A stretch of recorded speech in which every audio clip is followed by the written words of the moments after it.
Hi, I'm Larry Puckett, the DCC guy. Today I want to continue with this series of videos on soldering, specifically the big three.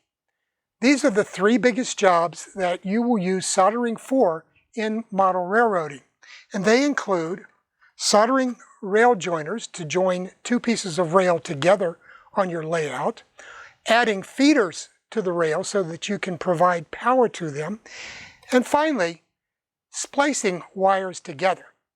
And you'll do a lot of that. Now I know in my video on suitcase connectors, I showed you how you can do a lot of connections without solder. And to be honest with you, to the large degree, I've now replaced soldering jobs on much of the layout with respect to that kind of wiring. So take a look at that video that I've put a link to above me here, and review what you can do without soldering as far as connecting wires. But I'm going to show you how to make good solid wire splices using soldering as well. So I'm going to go ahead and zoom in, and we'll take a close look at how to do this. But before we get started, remember the subscribe button over here on the right, and take a moment. I loaded another video, which I will also put a link to above me, that explains how you can manage your YouTube subscriptions. So I'm going to go ahead, reset the camera, and then we'll get started with soldering. Now the first thing that you want to do in any soldering job is prepare the work that you're going to be soldering in advance. Now with rail joiners, you're going to want to get this area called the web of the rail here, which is the section of the rail that's an indentation, and it's between the foot and the head of the rail. You can take a file like this one and you can file it, although that's a bit tedious. I prefer using something like this scratch brush that I got from Micromark. These are available with either a fiberglass, a brass, or a steel bristle brush. And you can see they are sort of like a mechanical pencil. You can make the brush part go in or out, depending on how much you need to do the job. The fiberglass one is fine for distressing wood, but you end up with little bits of fiberglass in your fingers, and I don't use them anymore. The brass one, brass can be used with distressing wood and also on soft metals, but for something like the nickel silver rails and any kind of steel, anything like that, I want these steel brushes. And it's a very simple matter to go ahead and just rub with the brush, and that will help remove some of the oxidation that builds up on this nickel silver rail. An even faster approach is to use a wire brush and a Dremel tool like this one. Get it down to a reasonable speed, and you can just quickly clean the area within the web of the rail. And you can do that if it's on the layout. It's very simple, quick process. And I use that a lot for prepping the rails. Okay, with that done, let's go ahead and take a quick look at joining a couple of rails. Get some of these things out of the way. Basically then, I've already added rail joiners here, and I'm going to add the heat sinks on either side of the rail joiners. Now, as you can see here, I have this set for 800 degrees. The reason I use 800 for a job like this is because this metal is going to be wicking heat away from the point where you're going to be soldering. So you have to apply a little bit more heat in order to actually heat it up warm enough to do the work. Otherwise, if you set it at 400 degrees, which is just above the melting point of the solder, you're going to lose a lot of heat, and you're going to end up melting a lot of ties before you get the metal up to the point where it's actually going to react with the solder and give you a good solder joint. Also at this point is when I would go ahead and apply a little bit of paste flux that I showed you in the previous video. Now, in that video I said I like to use paste flux. I don't use it on all jobs. I don't use it with soldering to circuit boards, electrical components, splicing wires, things of that nature. But for jobs like this, I just don't think that the amount of flux that's in the solder that you purchase is enough to complete the job, because when you're applying that much heat to the work, you have a tendency to actually cook away the flux before you finish the soldering job. Okay, so with that done, I've got a little bit of flux in there to be able to allow the solder to flow and join with the metal. So let's go ahead and give this one a shot. First, I'm going to start by moving the soldering base out of the way. Okay. Now, you want to start heating, and I've already switched to a broader tip here so that I can apply more heat to the rails themselves. I'm not using that needle point that I showed in the previous video. So I'm going to apply heat here. You can see a little bit of the flux cooking away already. And then I'm going to start moving more and more solder into the joint. And then you can just heat across the joint, and the solder will literally flow down into the rail joiner itself. So it gives you a good tight bond, and this is the kind of bond you want. It'll give you a good electrical connection between the rails, and that's something you want, because you really can't depend on a physical contact between two pieces of metal for a good electrical connection.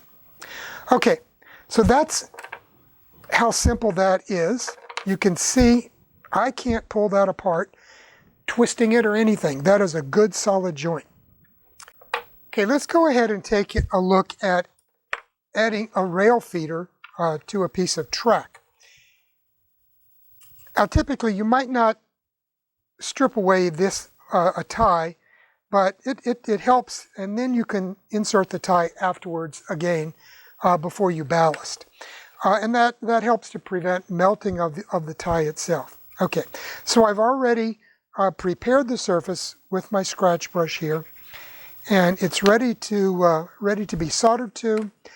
You also want to prepare your piece of wire that you're using for your feeder in a process called tinning, and that involves just simply heating the wire and allowing solder to flow onto the wire. You can see it flows in as soon as I touch the solder to the wire. And what that does, it allows the two pieces of work to be joined much quicker than they would if you did not take this extra step. So I'm going to do that to the rail itself. First, I'm going to put just a little bit of flux on the point where I'm going to be doing the feeder. Let me put the heat sinks on here so we won't overcook our. And I'm going to put this under to hold it up at an angle for you.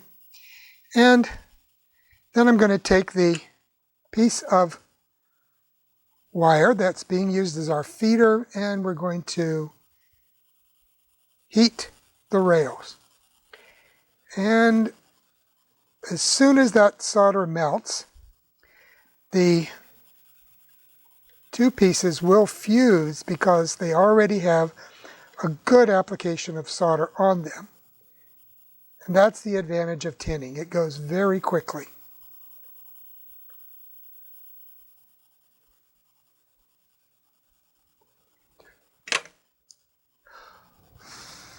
Let that cool a second.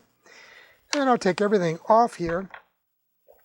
Now then, I bend these at an angle so that It's right up against the side of the rail.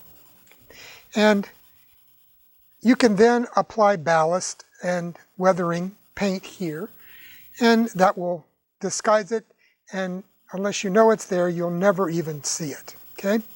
So that is, I can't pull it off of there. So that is a firm connection, and it's going to be one that's going to last as long as that layout is there. The next thing I want to show you is joining two wires together, a splice basically. Now, some people just do a quick and dirty by laying the two pieces of wire next to each other and applying solder, but that's not going to make a very good, strong joint. What I recommend is something called the Western Union joint. And I don't know the history. I assume it was something that was used by the Western Union Company for their telegraph wires and such. But basically then, you just take your two pieces of wire, and this is typically used with two similarly sized pieces of wire, two similar diameters. And you make a 90-degree bend in both wires, like so. Okay, and then you overlap the two where the L's are, and then you simply rotate and wrap them around each other like so. And that makes a nice, tight joint on its own, but with the solder, we're going to have an even tighter and electrically sound connection here. So what I'm going to do is I'm going to start to heat the work. And then bring them up to the piece of solder. Then as soon as that gets good and hot, the solder is going to start to melt onto it. Okay, we can work that the full length, allowing the solder to flow onto the wire. And that's going to give you a very good, tight splice. Okay? Let that cool some. And we've got a good, tight splice there. I can't pull that apart. Now, to protect it, I'll then take a piece of heat shrink tubing and slide it over to cover it. And since this is a polyolefin plastic, I can go ahead and simply stroke the tubing, and it will shrink down over the joint and protect it from short circuits. And this is so much better than wrapping a piece of electrical tape around it or a piece of cellophane tape, which I've seen people show on YouTube how to protect joints. So that's all there is to it. It's a fairly straightforward type of connection that is going to last you a long time, and it's going to give you a good electrical connection. Okay, that's all I have for today. So those are the big three. I hope you feel like you can go into your layout now and lay all that track, drop all those feeders, and make all those splices without creating a bunch of problems for yourself. One little tip that I want to pass on.